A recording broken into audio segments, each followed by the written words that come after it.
And now we move to business, where the Minister of Marine and Blue Economy, Adegboyega Oyetola, has presented a 10.9 billion naira 2024 budget to the Joint House Committees of the Senate on Marine Transport and the House of Representatives Committees on Ports and Harbour, Maritime Safety, Education and Administration, Inland Waterways and Shipping Services.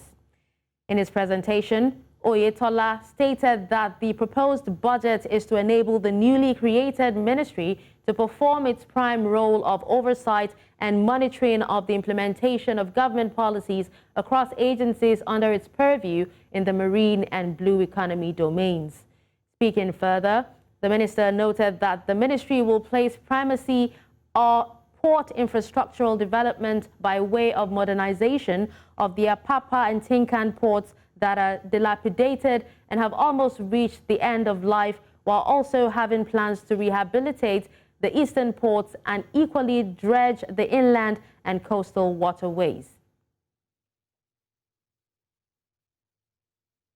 Now, to discuss this, I'm being joined by senior partner Akabogu and associate Dr. Emeka Akabogu. Good afternoon. Thank you so much for joining me, Doctor.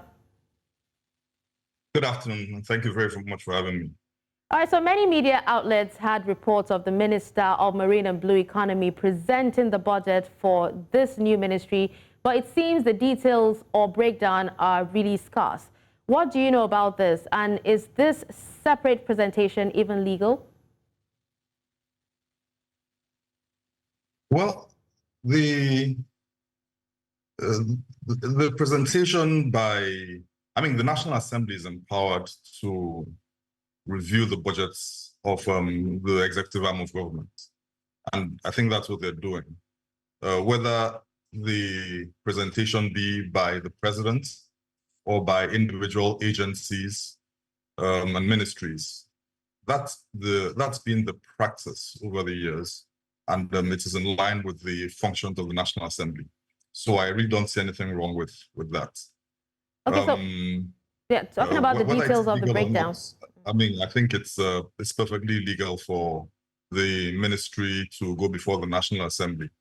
With regard to the details of the budget, unfortunately, I don't have those details. So can only speculate as to what those details are until such a time that it is published and made available to the wider public. All right, let's talk about a firm like Niger Dock. Does it have a role to play in ship ownership in Nigeria and maybe across Africa? Well, what I know of Niger Dock is it's a ship repair yard. And so I'll speak within the context of shipyards, ship repair yards that exist in the country and their role with regard to ship ownership. And the reality is that, when you've got a significant number of ships operating within the country, it's important that these ships are readily serviceable. It's important that they have areas where they can readily go to for quick fixes, just like your regular machinery, which need to be fixed every now and then.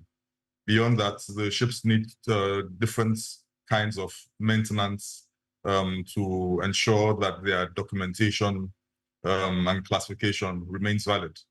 And it's useful that they have somewhere within jurisdiction that they're able to do that. I know that many ships which call Nigeria, or many Nigerian ships, actually often have to go outside the country to shipyards in Senegal, in Ghana, for dry docking or incidental repairs.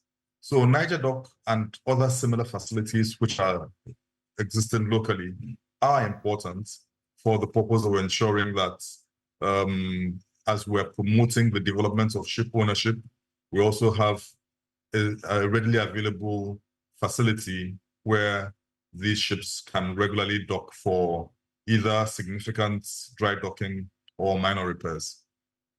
All right. Now, let's talk about, Nigeria's coastline, which is quite extensive. But, age-long occupations like fishing has dominated or has been dominated by foreign vessels. Now, is there a business case for this particular sector in the ministry? Certainly. You know, the Ministry of Marine and Blue Economy incorporates maritime transport, which is a traditional component of that area of operations.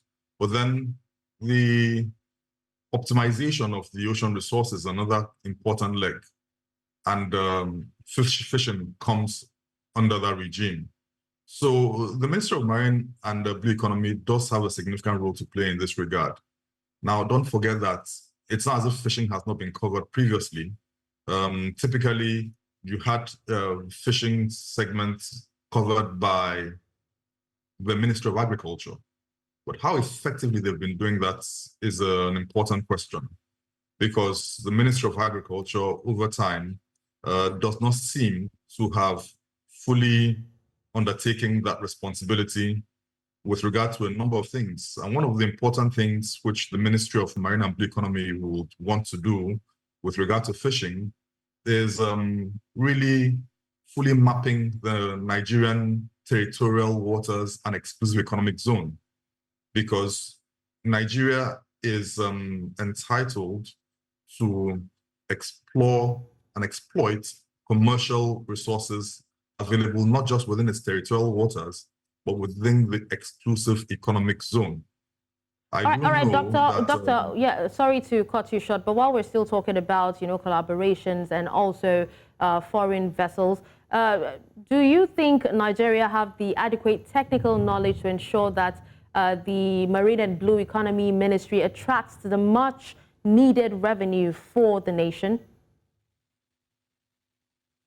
Absolutely. There is adequate local knowledge, local skills, and competencies across several segments of the maritime industry and the wider economic sectors. What needs to happen is that government needs to desire to identify such competencies and use them. If government desires that, then governments will find that it does have, there is adequate capacity across the local market. All right. Well, thank you so much, Dr. Akabogu, for joining us this afternoon and speaking on this. Thank you very much for having me.